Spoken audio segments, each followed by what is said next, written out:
ఎన్ని వెళ్ళిపోయాయి, ఎన్ని తగ్గాయి, ఈ మాట మనం ఎప్పుడు వినామండి, వినలేదు. 1991లో గోదావరి పుష్కరాలండి. రాజమండ్రి హైదరాబాద్ నుంచి నేను గోదావరి ఎక్స్ప్రెస్లో వచ్చాం. కోట్ల మంది వచ్చారు, కోట్ల మంది. అప్పటికే ఇలా సభలో కూర్చుంటానని, ఈవేళ ముంగంట వస్తానని, ఆ వేళ కనగలేదు. నేను ఊహ కట్టదండి. కోట్లాది మంది కంప్యూటర్ ప్రోగ్రామ్స్లో నేను ఒక ప్రోగ్రామర్ని, ఉద్యోగం చేసుకోవడం అంతే తప్పించి ఇలా వేదం చదువుకున్నా ఇంకా పారాయణ చేసుకోవడం, బ్రహ్మయజ్ఞంలో ప్రస్తుత బ్రహ్మయజ్ఞం చేసుకోవడం ఇలాంటివి చేసుకునేవాడు తప్ప ఈ వేదం కోసం కృషి చేసే అవకాశాన్ని పరమాత్మ నాకు ఇస్తాడని నేను ఊహించుకోలేదు. ఆవేళ గోదావరి స్నానం అయిపోయింది, మరి సాయంకాలం ట్రైన్కి వెళ్ళిపోవాలి. మధ్యాహ్నం ఖాళీగా ఉన్నాం, మా బాబాయ్ గారి ఇద్దరు ఉన్నాం, ప్రకాష్ గారి ఇద్దరిని ఉన్నాం, నేను మా శ్రీమతి ఇద్దరు కూడా వచ్చాం. ఆవేళ మధ్యాహ్నం ఖాళీగా 2 గంటల ఖాళీ ఉంది. ఏదైనా బజార్లో వేళ పుస్తకాలు ఏమైనా దొరుకుతాయేమని చెప్పి మన గోదావరి స్టేషన్ దగ్గర సుబ్రహ్మణ్యం మైదానం ఉంటారండి, అక్కడికి వచ్చేప్పటికి నేను చూసిన దృశ్యం ఏంటంటే లారీతో పుస్తకాలు దిమ్మలు ఇస్తున్నారండి. అంటే ఎస్ఐ దిమ్మలు ఇస్తారు సార్, లారీ తొట్టి ఎత్తేస్తాడు వాడు, దాని కింద పెరిగిన కంపల్సరీ ఉండదు, తొట్టి ఎత్తేసి కింద దారిపోతుంది. అలాగే పుస్తకాలు లారీతో దిమ్మలు ఇస్తున్నారండి వాడు. తిరుపతి దేవస్థానం పుస్తకాలండి, అంత దూరంలో చూసారు. పుస్తకాలు దారిపోతున్నాయి, గబగబా దారిపోతున్నాయి. అక్కడ ఉన్నటువంటి గబగబా ఇస్తారు, అంకెలు లాపేస్తున్నారండి. 91లో జరిగిందండి. డేట్ కూడా జ్ఞాపకం, జూలై 17 జరిగాయండి. జీవితంలో మర్చిపోలేని రోజులు అది ఒక రోజు నాకు. వాళ్ళందరూ దూరే, మామూలు దూరం, నేను అందరూ దూరే, నేనే చెబుతున్నాను. ఎవరికి ఎన్ని దొరికాయి అయితే అందరూ కూడా బయటకు వచ్చేసి పుస్తకం ఇక్కడ 100 రూపాయల పుస్తకం 10 రూపాయలకి ఇచ్చారండి తిరుపతి దేవస్థానం వాళ్ళు. మీకు తెలుసో తెలీదు, గత 5 సంవత్సరాల నుంచి తిరుపతి దేవస్థానం వాళ్ళ పుస్తకాలు లేవనడం ఒకటి, ఉంటే 100కి 100 పుచ్చుకోవడమే తప్ప డిస్కౌంట్ తీసేసారండి మన ప్రభుత్వం యొక్క స్థలంలో. అటువంటి ఆగారు అంతా ఇస్తే తీసుకున్నానండి. తీసుకున్న వాటిలో నాకు ఆర్ష విజ్ఞాన సర్వస్వం అనే పుస్తకం లభించిందండి. తర్వాత మన కృష్ణ యజుర్వేదానికి 5 భాష్య పుస్తకాలు, సంగీతకి 5 భాష్య తెలుగు అనువాదాలు దొరికాయండి. దివాకర్ వెంకటరాధాని గారు, తర్వాత కృష్ణమూర్తి శాస్త్రి గారు వాళ్ళు రాసినటువంటి గ్రంథాలు లభించాయి. అన్నింటి వాళ్ళు డబ్బులు ఇచ్చేసాం, పట్టుకు చేసాం. సాయంకాలం ట్రైన్ వెళ్ళిపోయి ఇంటికి వెళ్ళాక చూస్తే ఆ ఆర్ష విజ్ఞాన సర్వస్వంలో అక్కడ ఇచ్చాడండి వేద శాఖల పరిస్థితి ఎలా ఉంది అని. 4 వేదాలు 4 అనే విషయం ప్రతి తండ్రి పిల్లలకి తెలిసి దేశంలో చెప్పక్కర్లేదు అది. కానీ ప్రతి వేదానికి కూడా ఎన్నేసి శాఖలు ఏర్పడ్డాయి, ఎన్నాళ్ళలో ఏర్పడ్డాయి, ఎవరు ఏర్పాటు చేశారు, ఎప్పుడు జరిగింది, ఈ చరిత్రతో కూడా అద్వయించాడండి. చెప్తూ అందులో ఉదాహరణ కింద మహాభాష్యంలో పతంజలి రాసినటువంటి ఒక వాక్యం వస్తుందండి. ఏకవింశేషా బాహృతం సహస్రధ సామభేద ఏకశతమధ్వర్యశాఖ నవదా ఆసరోణో భేద అంటూ అక్కడ ఋగ్వేదం 21 శాఖల కింద అయింది, యజుర్వేదం 101 శాఖలుగా అయింది, సామవేదం సహస్రవర్త సామవేద 1000 శాఖలు అయిందయ్యా, అధర్వణవేదం 9 శాఖలయ్యా, మొత్తాన్ని కలిపితే 1131 శాఖలు అనేటటువంటి మహాభాష్య వచనం దొరికిందండి. ఇంకొకరి పేజీ చెప్పేప్పటికి వ్యాస భాగవతంలో 12వ స్కంధంలో 7వ అధ్యాయంలో మళ్ళీ వ్యాస మహర్షి ఆవిడ ప్రకటించారండి. ఆయన తన కాలం నాటికి మళ్ళీ భాష్య, ఆయన సంస్కృత భాగవతం రాసిన మహాభారత వ్యాస మహర్షి. దానికి కలియుగం ప్రారంభం అయితే ద్వాపరయుగ అంతంలో వ్యాస మహర్షి రాశారు. వేదాల యొక్క పరిస్థితి ఏంటంటే ఆవేళ సాక్షాత్ ద్రష్టల మహర్షులందరూ కూడా ఆవేళ ఎన్ని మంత్రాలు ఉండేవి, 7 కోటి మంత్రాత్మిక 7 కోట్ల మంత్రాలు అండి. ఒక తోడ కూడా వాక్యం ఉంది. అన్ని కోట్ల మంత్రాలు కూడా వాళ్ళ యొక్క ధారణ శక్తి చేత వాడు జ్ఞాపకం ఉంచుకోగలిగేవారు. కలియుగం ప్రారంభం అవుతుంది. మహర్షి వేదవ్యాసం ఏం చేశారంటే వీళ్ళకి మెమరీ డ్రాప్ అయిపోతుంది, జ్ఞాపక శక్తి పడిపోతుంది. అంటే ఇన్ని 7 కోట్ల మంత్రాలను వీడు జ్ఞాపకం ఉంచుకోలేరు, అందుచేత దీన్ని విభజన చేద్దామని చెప్పి వేద విభజన చేశారండి ఆయన. ఋక్కులను ఆధారంగా చేసిన ఋగ్వేదం అని, యజుస్సులను ప్రధానంగా పెట్టుకుని యజుర్వేదం అని, సంగీతపరంగా ఉండడం సామవేదం అని, మిగతా లౌకికమైనటువంటి విషయాలు కూడా ఉన్నాయి కదా. అసలు 4 వేదాలుగా విభజన చేశారండి ఆయన. అది ఆయన చేసి 4 మంత్రులు 4 మహర్షులకు ఇచ్చారు ఆయన, తన శిష్యులు. పైల మహర్షికి, వైశంపాయన మహర్షికి, జైమిని మహర్షికి, సుమంత మహర్షికి, ఈ శాఖలన్నిటి కూడా నెక్స్ట్ తరంలో మీది బాధ్యత ప్రచారం చేయండి అని. కలియుగం ప్రారంభమైంది అంటే ఇప్పుడు యాక్చువల్లీ 1/4 వేదం, మొత్తం వేదంలో 1/4 చదవడం అండి, 4వ మాత్రమే చదవడం. ఒక తరం ప్రయత్నం చేశారండి. ఆ 1/4 కూడా వీడికి జ్ఞాపకం ఉండట్లేదండి. కలియుగం ప్రారంభమైపోయింది, జ్ఞాపకం ఉండట్లేదు వీడు. వాళ్ళకి తప్ప గురుగారు చెప్పారు ప్రయత్నం చేయమని, దారిపోకుండా చూడమన్నారు, వీడికి జ్ఞాపకం ఉండట్లేదు. గురుగారి టెక్నిక్కే మళ్ళీ మనం కూడా ఫాలో అని చెప్పి మళ్ళీ వాడు విభజన చేశారండి. ఆ ఒక భాగం వాళ్ళకి ఏదైతే ఉందో మనం పై డయాగ్రామ్ అంటామండి. పై డయాగ్రామ్ అంటే వృత్తం కింద వేసి 4 క్వాడ్రంట్స్ అంటాం. గీతలు గీయండి అంటే బండి చక్రంలో ఆర్డర్ పెట్టినట్టుగా. ఆ 4వ భాగంలో మళ్ళీ భాగాలు చేశారు. అది 2వ తరంలో మళ్ళీ ప్రయత్నం చేశారండి. అది కూడా జ్ఞాపకం ఉండట్లేదండి. 3వ తరాలు మళ్ళీ ఇంకా భాగాలు చేశారు. అలా చేయగా 3 తరాలు అయ్యేప్పటికీ 4 తరాలు అయ్యేప్పటికీ ఋగ్వేదం 21 శాఖలు అయిందండి. ఇంకా అప్పుడు ఆపేశారు. ఇంకా దీన్ని విభజన చేసేది లేదు. ఈ ఒక శాఖ చదివి తీరవలసిందే, చదవవలసిందే. జీవితంలో ఒక్క శాఖ చదవండి. యజుర్వేదాన్ని విభజన చేస్తే 101 శాఖలు అయ్యాయండి. సామవేదం 1000 భాగాలు చేశారండి. అధర్వవేదం 9 భాగాలు చేశారు. ఇంకా ఇందులో ఇంక సబ్ డివిజన్ లేదు, క్వశ్చన్ లేదు అని చెప్తే మనకి 1131 శాఖలు ఇంకా విభజన చేశారండి. కలియుగం ప్రారంభించాక 4 తరాలకి అధ్యయన పరంపర నడిచిందండి. ఎన్నాళ్ళు నడిచిందో తెలుసునా అండి? 4000 సంవత్సరాలు నిలబడిందండి అది. ఈ 1131 శాఖలు 4000 సంవత్సరాలు ఈ దేశంలో ఉన్నాయండి. మనకి మహాభారత యుద్ధం జరిగి సుమారు 5200 సంవత్సరాలు అయిందండి. ఆల్మోస్ట్ ఆ టైం తీసుకుంటే 5200 నుంచి 4000 సంవత్సరాలు తీసేయండి. గత 1200 సంవత్సరాల వరకు కూడా ఈ 1131 శాఖలు ఆల్మోస్ట్ అన్నీ ఉన్నాయండి. కానీ గత 1000 సంవత్సరాల్లో ఈ 1131 శాఖల్లోనూ మనకి దేశంలో జరిగినటువంటి అనేక దురదృష్టాలు, విధర్మీలందరూ దండయాత్ర చేయడం, పండితులను చంపి గ్రంథాలు అంటించేయి, ఇదండి వాళ్ళ చేతికి వచ్చారండి. చివరికి మనకి 1947లో స్వతంత్రం వచ్చిందని చెప్తుంటారు చూసారా. ఆ వేళకి మనకి 1200 సంవత్సరాల కింద ఉన్నటువంటి 1131 1947 నాటికి 11 శాఖలు మిగిలేయండి. 11 శాఖలు ఎంత దురదృష్టం చూడండి.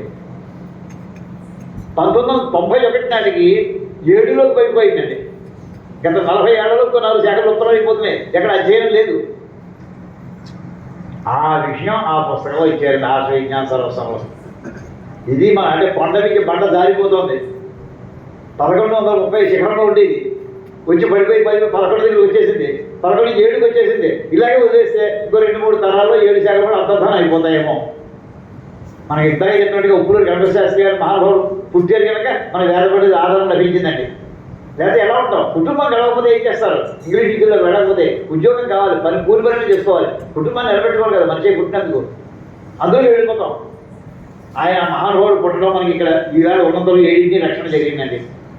ఈ సమయంలో ఈ సరిచేపటి రక్తం ఉడికిపోతుంది. ఎవరికైనా సరే ఇంత విషయం పెట్టారు. ఎలాంటి వాడికి ఏడు మన విద్య ఎలాంటిదంటే అంటే స్వాతంత్రం పోయింది, స్వాతంత్రం వచ్చిందంటారు. పొరపాటు అండి. ఎలాంటిదంటే రోడ్డు మీద వస్తున్నా నా పర్సు పడిపోయిందండి.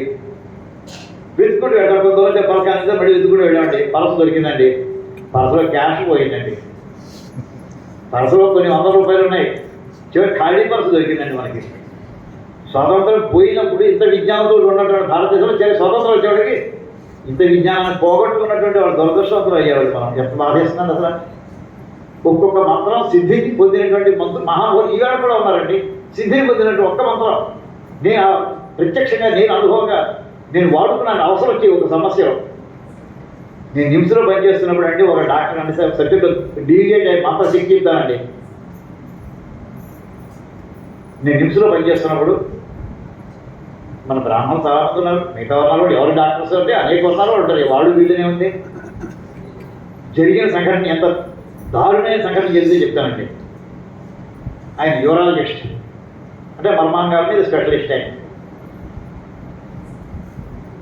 ఓల్డ్ సిటీ నుంచి, హైదరాబాద్ సిటీ నుంచి ఒక అమ్మాయి 18 ఏళ్ల పిల్ల, ఒంటూ బాగాలేదు, ఆ ప్రాబ్లంతో వచ్చింది, హాస్పిటల్కి వచ్చింది.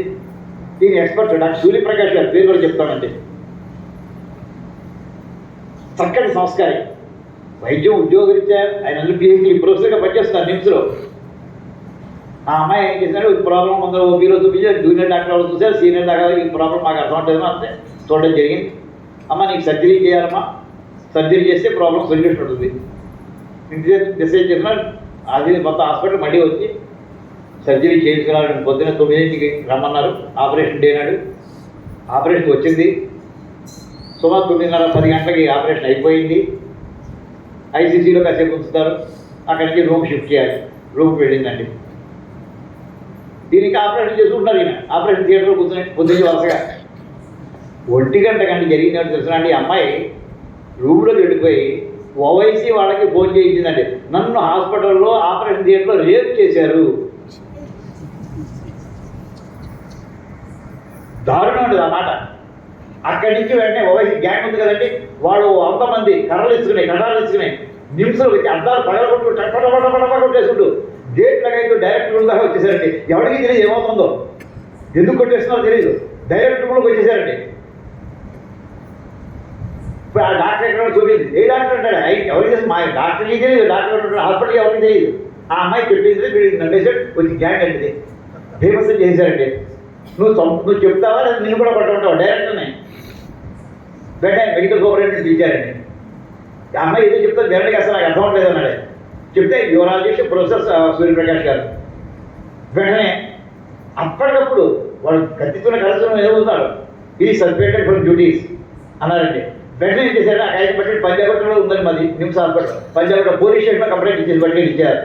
ఇప్పుడు రేప్ అనే కండిషన్ వచ్చిందో భయంకరమైన సిచ్యువేషన్ చూడండి. అందులో ముస్లిం మైనారిటీస్, అందులో ఆడపిల్ల, దానికి రేపు, అందులో హాస్పిటల్లో పంజాబ్లో పోలీస్ స్టేషన్. వెంటనే వాళ్ళు 130 వచ్చి ఆపరేషన్ చేసి మిమ్మల్ని అరెస్ట్ చేస్తున్నాను, దేనికి అరెస్ట్ చేస్తున్నారు, అవి నీకు మాట్లాడాలని చెప్పాల్సిన అవసరం లేదే, నేను తీసుకెళ్ళిపోతున్నాం అంతే.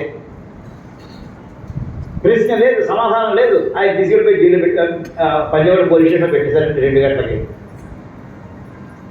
హాస్పిటల్ అంతా స్టన్ అయిపోయింది. సూర్యప్రకాష్ గారిని అరెస్ట్ చేశారంట. ఎందుకు ఏమో తెలీదు. అందరూ బాధపడ్డామండి. ఎందుకంటే అందరితోటి చాలా కలివిడిగా ఉండేటటువంటి ఒక మహామనిషి, అందరికీ సహాయం చేద్దామనేటువంటి దృక్పథం. అలాంటి ఆయనకి ప్రాబ్లం ఏంటి, కారణం తెలియదు మనకి. సాయంకాలం అప్పుడే 5:30కి ఆయన అప్పుడు ముషీరాబాద్లో ఉండేది జైలు, ముషీరాబాద్ జైలు బట్టి పెట్టేశారండి ఆయన. ఇంటి అడ్రస్ ఎలా పట్టాలి, ఇంటికి వెళ్ళిపోయి ఇంటి వాళ్ళని వాళ్ళు బెదిరించేశారు, పారిపోయారండి ఇంటి వాళ్ళు, ఇంత అడవేసి పారిపోయారండి వాళ్ళు. ఇది జరిగిందండి. మొన్నటి కొద్ది పేపర్లో రేపిస్ట్ డాక్టర్ హెడ్డింగ్ అండి, ఆంధ్రప్రభలో దానికి హిందీలో ప్రసాద్ వచ్చి దానికి తెలుగు అనువాదం అండి. ఇలా ఫేమస్ చేశారండి జైల్లోనండి.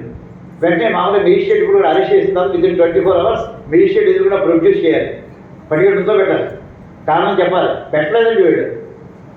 అందులో ఇంకోటి సాయంకాలం 6 గంటలకి సాయంకాలం ప్రాంతీయ వార్తల్లో ఈ బాధితురాలకి ప్రభుత్వ ఉద్యోగం 2 లక్షలు అప్పుడే కాంపెన్సేషన్ అనౌన్స్ చేశారండి ముఖ్యమంత్రి.